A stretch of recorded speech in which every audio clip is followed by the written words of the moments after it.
Let's look at what sin is. So often people today call things sin that truly are not sin, at least not the way Scripture actually refers to them as sin. Over in 1 John chapter 3 and verse 4, we have a scriptural definition of sin. Everyone doing the sin also does the lawlessness, and the sin is the lawlessness.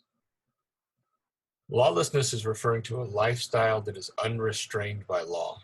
It's somebody who is unruly, that refuses to base their actions upon or be controlled by law, and they have a lack of moral standards. Over in Matthew chapter 15, verse 18, we see that sin is something that comes out of a person. So what comes out defiles, not what's in the heart. But those things which proceed out of the mouth come from the heart, and they defile a man. This is important to understand because it's showing us that sin is exterior to the body.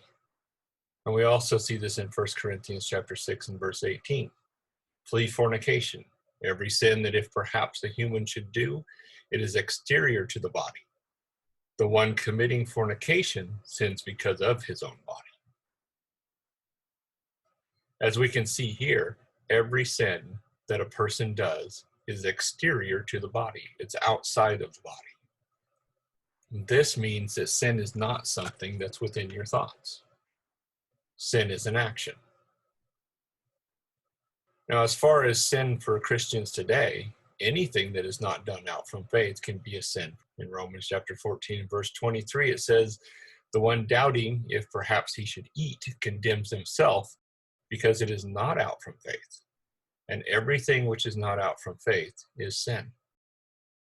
Also, knowing to do what is proper and not doing it is sin.